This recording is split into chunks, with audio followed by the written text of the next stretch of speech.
We're joined now by the Palestinian ambassador to the UK, Hussein Zomlot. Very good afternoon to you.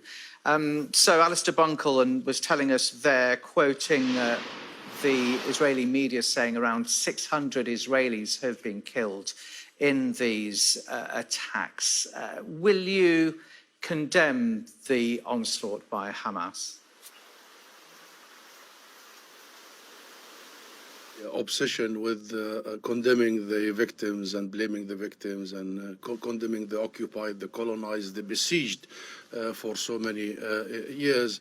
And this morally abhorrent approach of always talking about Israel's right to self-defense, that Israel is under siege. I saw your title all the last hours, as if there is a war. This dehumanization of Palestinians has got to end and stop immediately, especially that lives are being lost, and this is very tragic and regrettable. So please don't stop always your interviews by asking this question. I will not indulge in this. 2 million people in Gaza have been taken hostage by Israel for the last 16 years. 16 years. Have you ever asked an Israeli spokesman or official to condemn that? Have you asked an Israeli official to condemn what their prime minister said yesterday, that he will bombard civilian areas?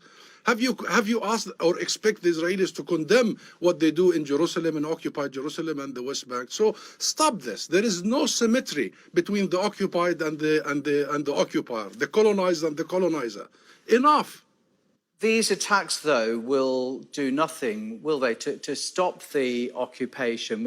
Gaza is now facing the prospect of a ground invasion by Israel. So the desired effect hasn't worked. Because this also fuels into the whole thing. And all the official statements from the US, the UK, that Israel is going to do this and that, and now they will bombard the entire Gaza. Israel must be told by the international community that it has to respect international law, that it as an occupying force has the full absolute responsibility to protect civilians under its occupation, not to target them, as you have seen in the last hours in Gaza, bombarding entire residential compounds, wiping out entire families sleeping in their homes. The world must understand that this isn't about some clashes here and there. This isn't about Hamas. This is about a people, more than 13 million Palestinians inside and in the refugee camps outside, that have been subjected to oppression, systematic, for the last 100 years. And it started here in the UK, when the UK gave on a silver plate Palestine to the Jewish immigration. And it continues, and it continues until now. It continues, Nick, it continues, this denial that our people are fighting for their lives. Literally, I called my nephew this morning. My sister lives in Gaza. I called her, and then my nephew picked the phone, and he said, "Uncle, you know what? We're dying anyway." So this is the situation in Palestine right now, and the world is responsible in having my nephew thinking this way and having 13 million people in Gaza, Ambassador, are people in Gaza now braced for what might happen? What has been happening for them for the last so many decades is horrible, is unimaginable, is unbelievable. This is the biggest open-air prison on earth. And every once in a while, Israel visits them with its fire, huge fire, from air, from sea, from land, killing thousands. They are unable to travel, to work, to hope, to aspire for anything. You're talking about generations, Nick, generations. And should I tell you about the people in the occupied West Bank? It's even worse.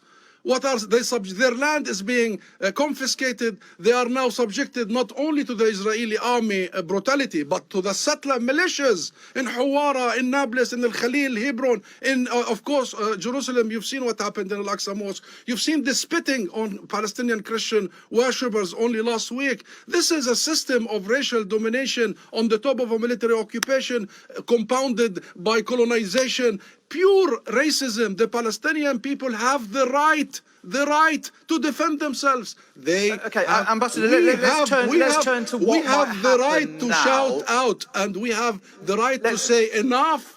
let's turn to Palestinians calling for a meeting of the Arab League. What influence can the Arab League have on this? Big influence, and that's exactly what should happen. We are concerned. We are worried. We want the Israeli killing machine to stop.